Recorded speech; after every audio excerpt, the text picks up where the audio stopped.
নমস্কার, আমি লিপি সাহা। হ্যালো এভরিওয়ান, কি অবস্থা, কেমন আছেন সবাই? আশা করছি খুব খুব ভালো আছেন সবাই। আমরাও ভালো আছি আপনাদের আশীর্বাদে, ঈশ্বরের কৃপায়। আর আপনারা যে যেখান থেকে আমার ভিডিওটা দেখছেন সবাইকে অনেক অনেক ওয়েলকাম আমার নতুন আরও একটা ভিডিওতে। বর্তমানে কিচেনগুলো বেশিরভাগই ওপেন কিচেন এবং ডাইনিংটা একসাথে হয়। আমার বাসাতেও সেটাই। তো এই কিচেনের কিছু সুবিধা এবং অসুবিধা আছে, তো আজকে ভাবছি সেটাই আপনাদের সাথে একটু শেয়ার করি। আর অনেক দিন ধরে কিচেনটাকে ডিপ ক্লিন করা হয়নি, তো আজকে ভাবলাম যে কিচেনটাকে ডিপ ক্লিন করি। ডিপ ক্লিনের কাজটা যেহেতু একটু কষ্টের, সব কিছু সরিয়ে নাড়িয়ে করতে হয়, তাই এটা তো প্রতিদিন করা সম্ভব হয় না।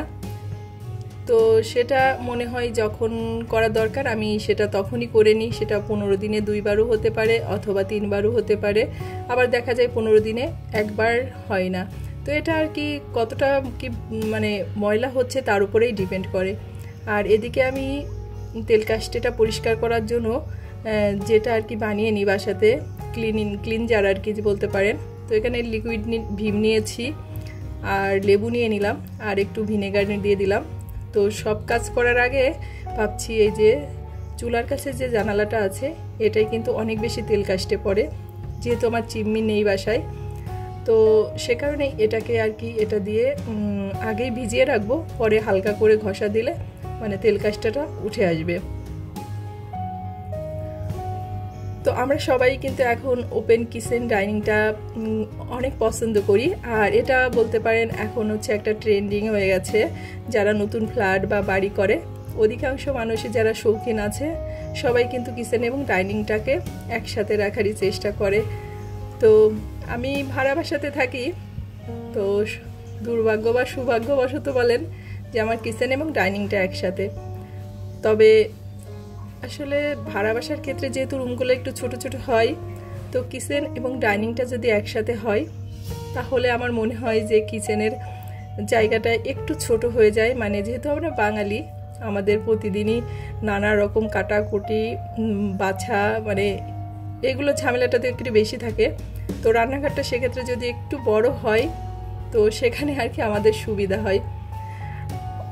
আবার অনেক সময় কি হয়, বাসায় যখন ছোট বাচ্চারা থাকে তখন খুব সহজেই তারা চুলার কাছে চলে আসে। চুলার কাছে অনেক সময় দেখা যায় গরম জিনিসপত্র থাকে, তো সেটা একটু ভয়ের হয়। সে কারণে বাচ্চাদেরকে অনেক সময় দেখে দেখে রাখতে হয়। এগুলোই মনে হয় আমার কাছে যে ওপেন কিচেনের জন্য অসুবিধা।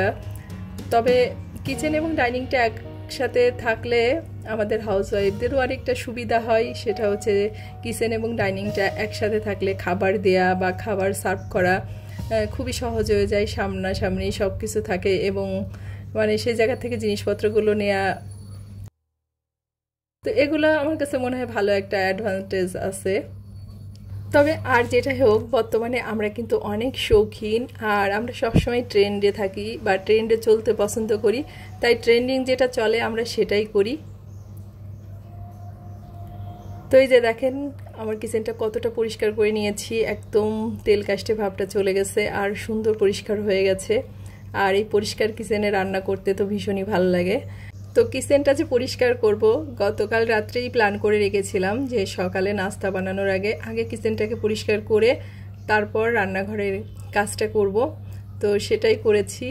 তবে কি হয়েছে জানেন তো, সেই টেনশনে সারা রাত ভালো করে ঘুমিয়ে আসেনি। আমার আগে থেকে এটাই হয়, যখন পরের দিন কোনো প্ল্যান থাকে তো আগের দিন রাত্রে আমার ঘুম নষ্ট হয়ে যায়, মানে ঘুমটা হয় না। তো যাই হোক, কাজটা সম্পূর্ণ হয়েছে এবং ভালো লাগছে। আর এবছর এই যে আমাদের প্রথম পাকা কাঁঠাল এনেছে, তো স্বপ্নিলের পাপা আর কি কাঁঠালটাকে ভেঙে দিচ্ছে।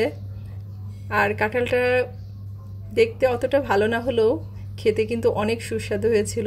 কাঁঠালটা যখন ভাঙা হয় তখনই আমার খুব ভালো লেগেছিল, মানে এর কোয়াগুলো দেখে। তো আজকের ভিডিওটা আমার এ পর্যন্তই।